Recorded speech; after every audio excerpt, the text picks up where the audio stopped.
Kairos Church. I do believe that through the worship that we had this morning, God honestly prepared hearts to receive what we are about to continue with in the book of Revelation, because I want to start and say that I believe that this morning is a celebration as we go through Revelation 19.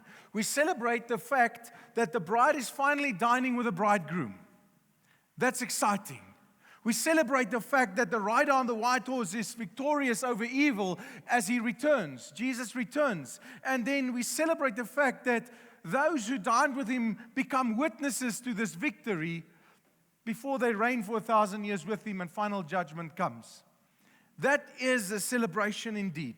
And as we're going to go through Revelation 19, there's only one question left. How can we learn from this today?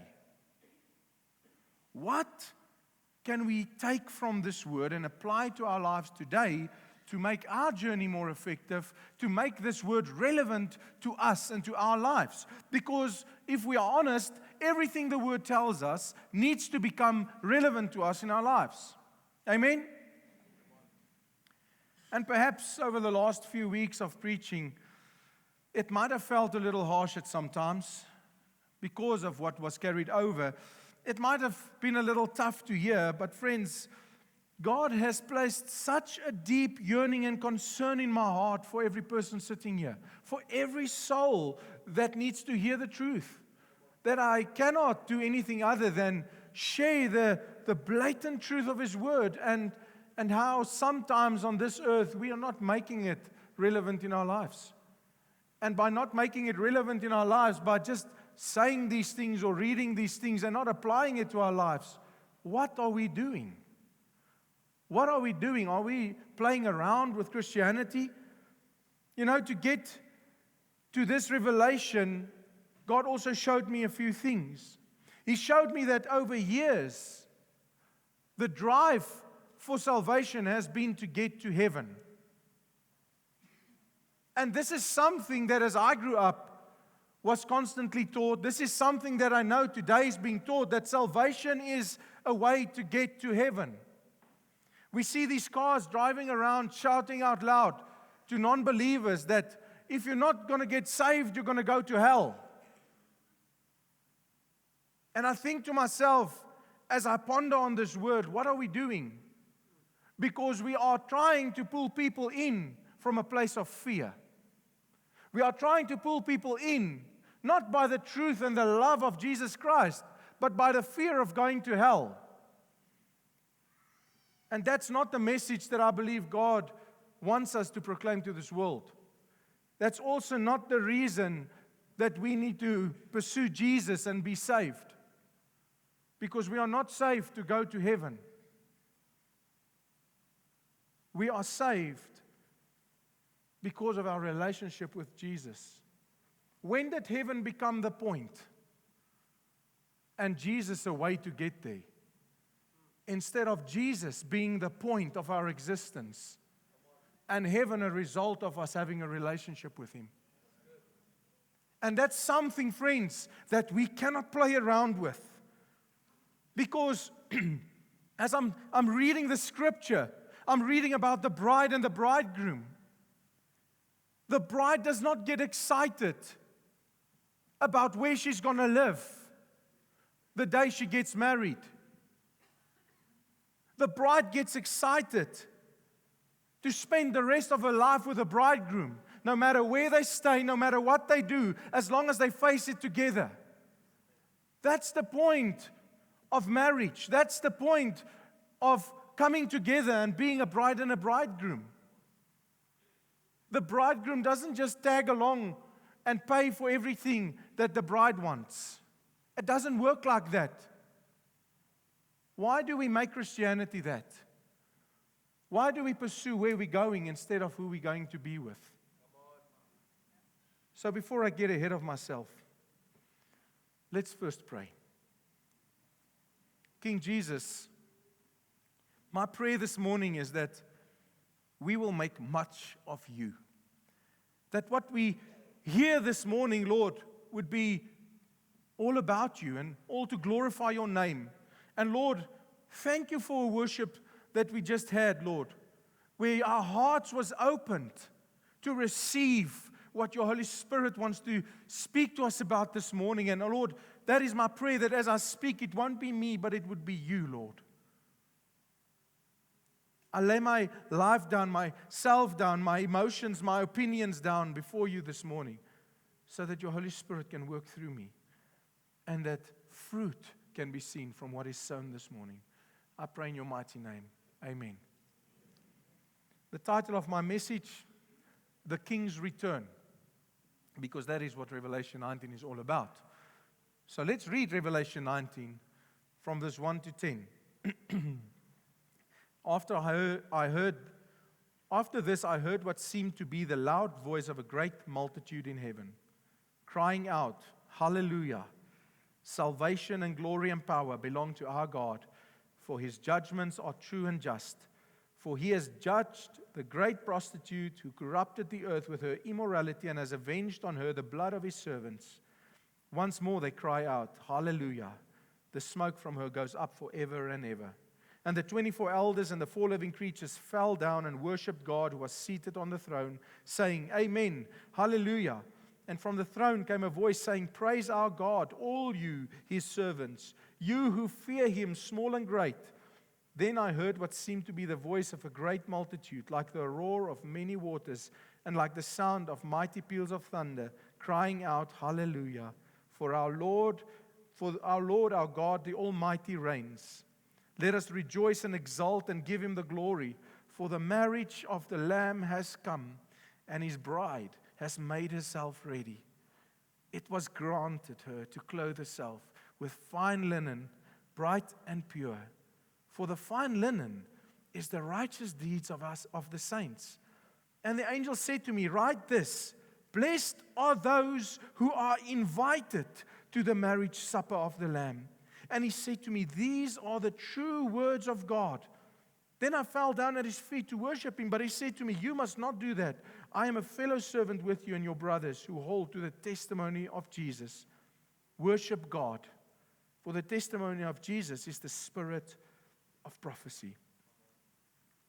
And when I read this, about this invitation, it made me think about when I got married. So let's be a little vulnerable here this morning. And it might remind certain of you about your situation when you got married. And it might be helpful information when you plan a marriage. But one of the most interesting things about a marriage is the invitation list. You see, there's this expectation that you are going to invite everyone, the whole family, aunts, uncles, nieces, nephews, people you have seen when you were 2 years old. You've never heard of them again. You know perhaps they're still alive because of their Facebook profiles, but there's absolutely no relationship. And then there's still the expectation that they are going to come to your wedding. And that's a discussion that we had when we compiled our invitation list. Because believe it or not, there's also a budget. So you need to be very careful who you invite. And as we went through this list, there's a lot of voices. Yeah, but what about this aunt? Or what about this uncle? Or what about this guy or that guy? And you sit there and I can't invite everyone. And then eventually we had to make the decision that, you know what? Those who are going to be angry because we didn't invite them, we're not going to know about it. Because we don't ever speak to them, so we won't ever know whether they're angry or not, so it doesn't really matter. We're going to invite those who is going to celebrate this union. We're going to invite those who has built relationship with us. And those who do not have a relationship with us obviously do not want to be part of our lives. And I read this portion of Scripture in Revelation, and it tells me about this this wedding feast that is there, this marriage supper, and lo and behold, the Bible tells us, blessed are those who are invited to the marriage supper. Blessed are those who has a relationship with Jesus because you choose Him. You accept that He has chosen you and has done all these things, and you build relationship with Him, and it is from the relationship with Him and your heart being surrendered to Him that your name is on the invitation list. And that's the reality, friends, that we sit with. And then it says there's a dress code. The dress code is fine linen, bright and pure. You're not going to pitch up there, have a very entitled attitude, go and sit at the table because of what you've done on this planet for your glory. No. Firstly, you're going to stand there and there's going to be this book and there's going to be a name written, and your name might be there or might not be there. That's step one. And then as you go in, you're going to be clothed with a garment of fine linen, bright and pure, which the Bible tells us are the righteous deeds of the saints. The things you have done for God's kingdom, that will be granted to you. So what happens is when our lives are transformed through the Holy Spirit, we start living out what God purposed for us. And as we live that out and as we do those things, our garments are being knitted together for one day when we stand there and see our names in the book of life and enter and go and sit at this table, and we are granted to be clothed with this garment that has been knitted through what we have done for God's kingdom. Not because of the deeds we do, because of a transformed heart. There will be deeds. There will be things we do for God's kingdom on this earth, but our reward will not be here. Our reward will be in heaven. We won't do it for ourselves. We won't do it for people to see how great we are. We will do it for the glory of the King. We will do it to see others saved. Because, friends, when the Holy Spirit enters your life, there is just no way your life cannot be transformed. 2 Peter 3 verse 9 says, "The Lord is not slow to fulfill His promise, as some count slowness, but is patient towards you, not wishing that any should perish, but that all should reach repentance." And as we sit here and as we see people out there, we need to know that God's heart is for no one to perish, but for all people to come to a place of relationship with Him. How is He going to do that? He's going to do that through us. Because it goes on in Galatians 5 verse 16 and 17 to say the following: "But I say, walk by the Spirit, and you will not gratify the desires of the flesh. For the desires of the flesh are against the Spirit, and the desires of the Spirit are against the flesh. For these are opposed to each other, to keep you from doing the things you want to do." In our flesh, we want to do things that opposes the Spirit. And I believe last week or the week before I spoke about this. There's always this battle between the flesh and the Spirit. That's why on a daily basis you need to lay your life down and take up your cross. Because your flesh is sinful and it's going to return to dust. But your spirit will live forever. And here the word confirms that. When we walk by the Spirit, we will not do what the flesh wants us to do.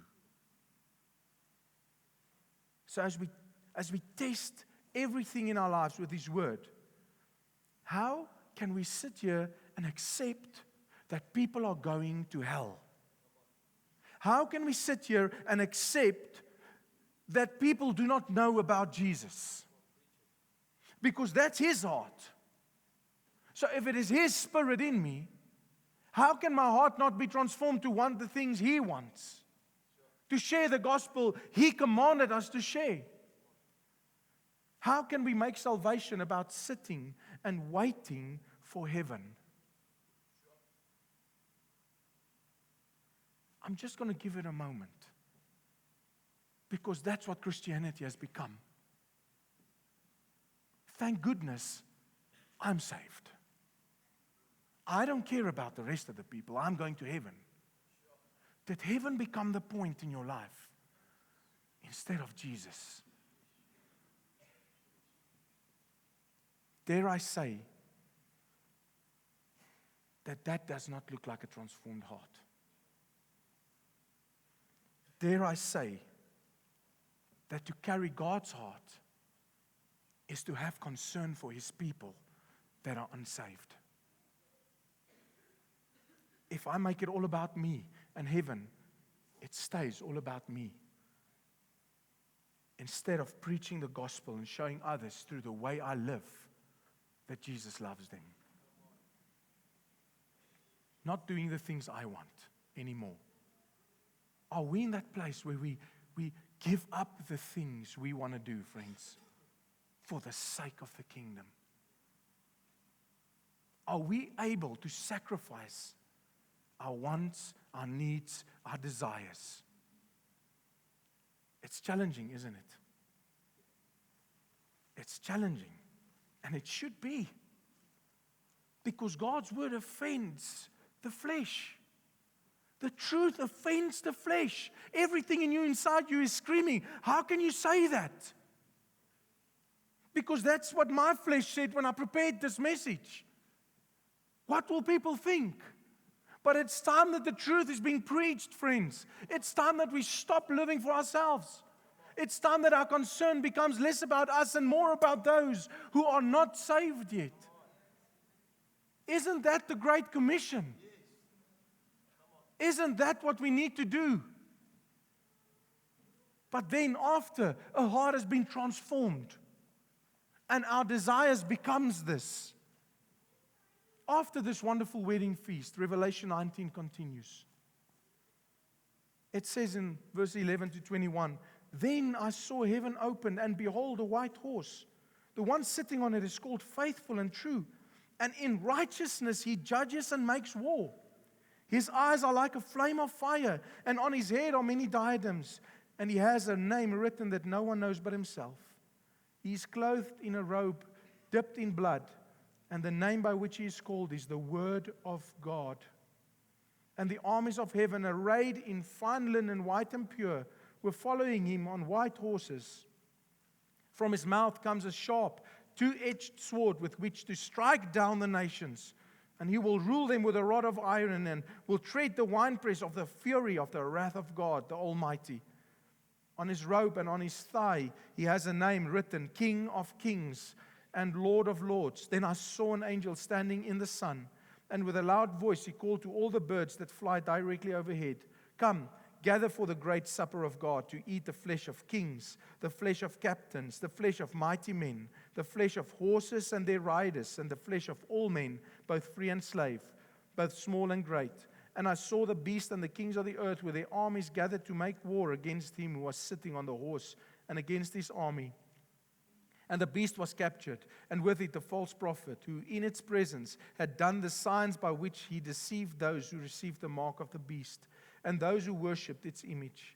These two were thrown alive into the lake of fire and sulfur, and the rest were slain by the sword that came from the mouth of him who was sitting on the horse, and all the birds were gorged with their flesh. This is not a fairy tale description of what happens in the end.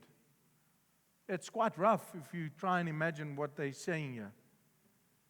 But I want to highlight that the bride in this story does not go out to fight this war with the King of Kings. They are there to witness his victory. Why do I say the bride? Because when we look at the description of the army that goes with the King of Kings, with Jesus, it's very similar to when we receive a garment. It's fine linen, bright and pure. Fine linen, white and pure. That's what they wear. It's the bride. It's the bride of Christ. The focus point of this section of Scripture is that the devil and his spiritual principalities and authorities in this world will always oppose the kingdom of God right until the very end. We need to know that it's never going to stop until that day. He will always try and deceive nations. He will always try and deceive us in the way we think. He will always try and deceive us and dilute the Word of God and make us think that there is a war. He's trying to convince the world that somehow there's still a chance that he might defeat Jesus. That's why they gather. But there is no contest. And we see this here. All the armies gather and he just captures the beast and the false prophet and throws them into the lake of fire. Because what he said in his word became truth. Because when his word goes out, it does not return empty. That what he spoke was the two-edged sword, which was the word. And as the enemy came and he wanted to have this final battle, because I think he has this idea of how it's all going to end, the word judges and throws him into the lake of fire. Just like Jesus said, he did not come to judge the world, but his word will judge the world. John 12, verse 47 and 48. If anyone hears my words and does not keep them, I do not judge him, for I did not come to judge the world, but to save the world. The one who rejects me and does not receive my words has a judge. The word that I have spoken will judge him on the last day. Friends, we are not going to be able to negotiate on the last day. The word is going to judge you. The word is going to judge me. What the word says must be written on our hearts and must be lived out while we have the breath of him who gives us life. People rejected the word. And Jesus is the word. If you reject the word, you reject him.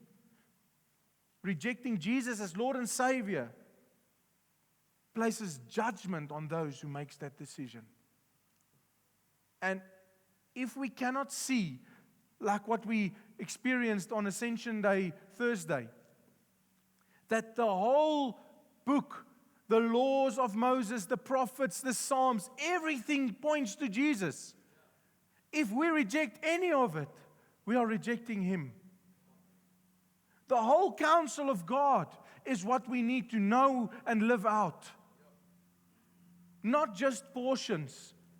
And I want to tell you, friends, that if we go to social media and we use quick fixes, quick Bible verses for the day, and I'm not judging you if you read a Bible verse of the day, but it cannot be it. Then we are on the wrong track here. Because then we are not eating from the bread of life. We continue speaking about Revelation and the warnings in Revelation. And I want to emphasize again today, it's not just about then. These warnings are about now, just as much as it is about then. A life that rejects his rule now reveals that the blood has not been received. If you reject any of Jesus now, then you are rejecting what his blood has done for you. His blood has done the work. It is a matter of us receiving what he has done. If you're not in a relationship with Jesus, friends, then you are rejecting what his blood came to do. If you are not allowing the Holy Spirit to guide you and to lead you and to be the light in your life, you are rejecting what the ascension of Jesus into heaven did. Because as he ascended, he sent his helper to us to strengthen us and empower us to share the gospel boldly. That's why we received the Holy Spirit. The Holy Spirit wasn't received and poured out on man for us to sit and wait for heaven. It was to empower us to boldly proclaim the gospel. If you cannot surrender your own will and your own desires to step into His will and His desires, you are rejecting what salvation is all about. It's hard to hear, but trust me, it's also not really easy to stand up here and say these things. But it's things that we need to hear, friends. The blood of Jesus was a very high price to pay for our lives. And the only prerequisite is that you surrender and trust your life into the hands of God, the one who created you, the one who actually knows you better than you. Why is it so hard to do that? The Word of God and this whole tale is not a fairy tale story that needs to make us warm and comfy. It is a challenging message, and the reality check of this is, on which side are we going to stand one day? And the balance is not easy because as humans, we struggle with submission. We struggle with surrender. We struggle with giving up our thoughts and ideas and opinions because what God's story tells us sometimes is not what makes sense to us. This week we lived through something which will be a wonderful testimony in a while, but we lived through something that didn't make sense. We sometimes go through things and we wonder, but Lord, why are we going through these things? What do I have to learn? Sometimes it's not about you. Sometimes it's about what someone else needs to learn through what you're going through. Have you ever thought that He knows better? Have you ever thought about the fact that sometimes you just need to endure?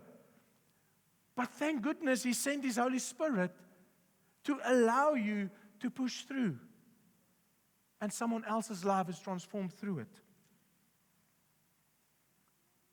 We often stop building relationship with God once we've got a grip on what we need to do for His kingdom. So I say surrender is difficult for us, and then sometimes we do get to a point where we surrender. We see a lot of that here in front when people give their lives to Jesus. But friends, the true test of surrender isn't in a moment. The true test of surrender is over time. The true test of surrender is when we start doing the things that God has called us to do.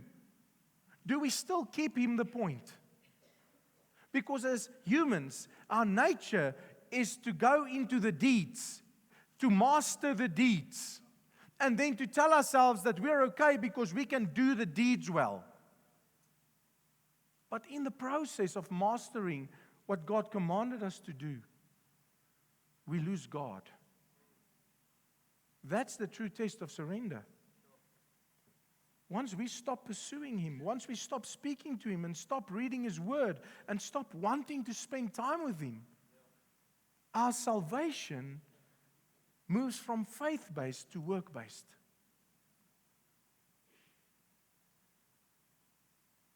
And isn't that what is proclaimed in this world? Doing the right things. Because when we get to that point, we hear phrases like, I'll go to heaven because I'm a good person.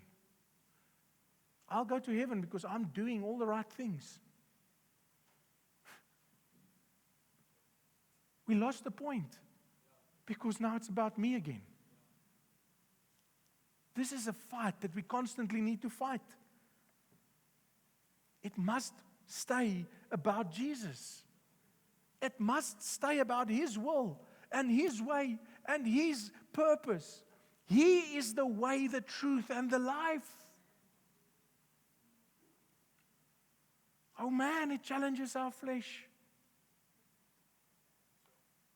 But your life is not your own.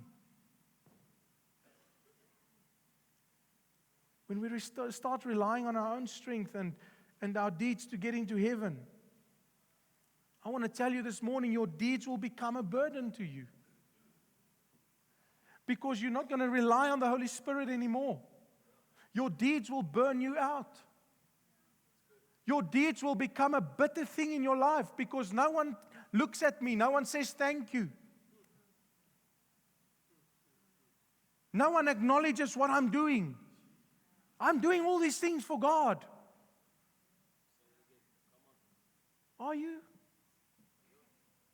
When these things burn you out, and these things burden you, and a bitterness is created in you because no one sees?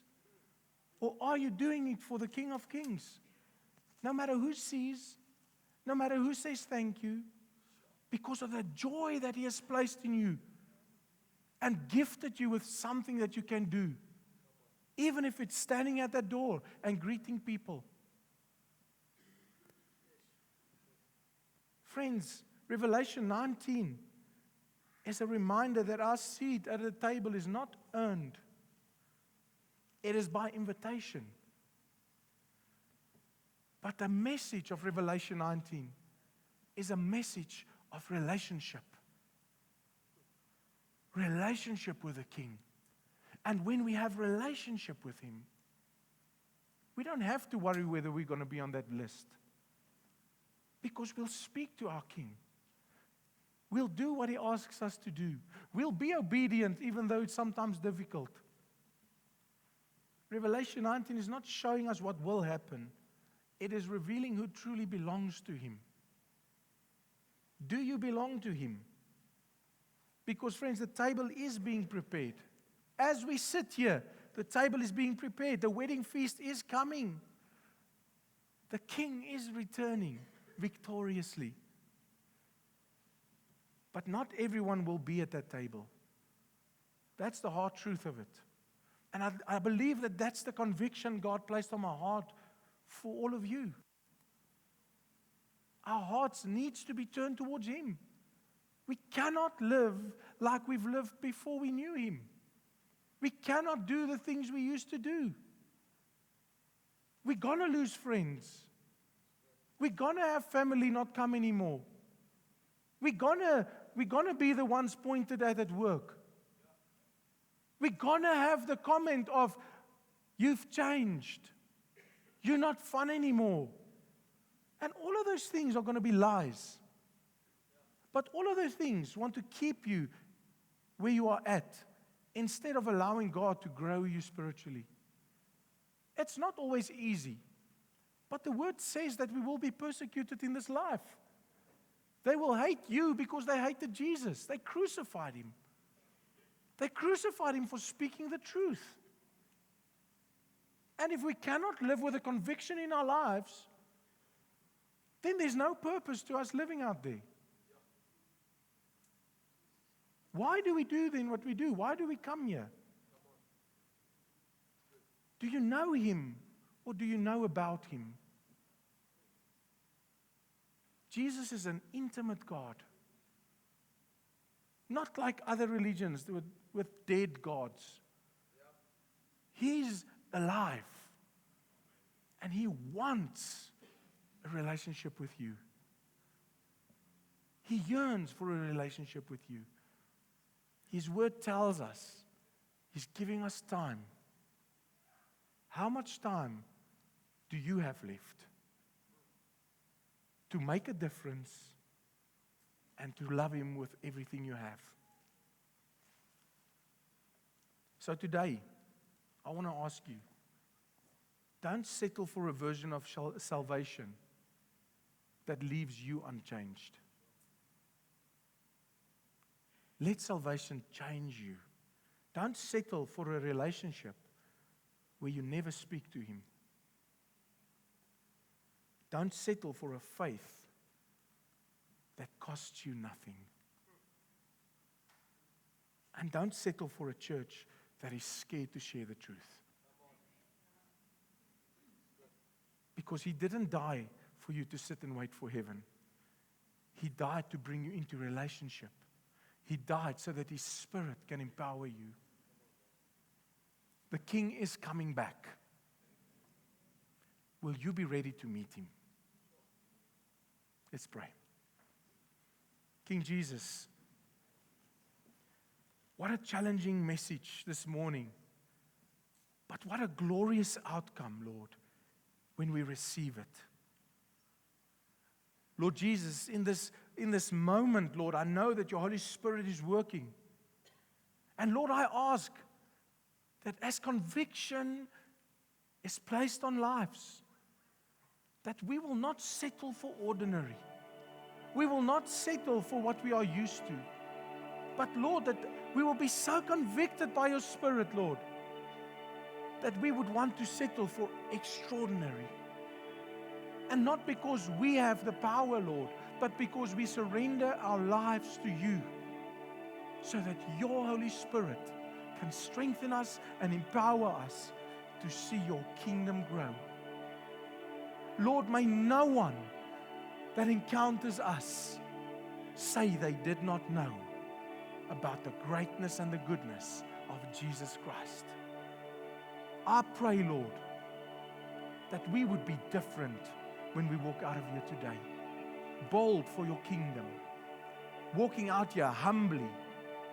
Lord, not sharing a gospel of fear, but sharing a gospel of hope. Thank you, Lord, that the love that you have for us is undescribable.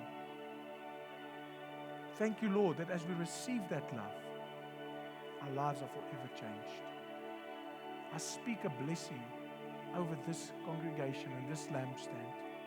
And Lord, I pray that you would build your church through a convicted people. And Lord, that as we are your disciples, that we would go out and make more disciples. I pray this in your almighty name, Lord. Amen.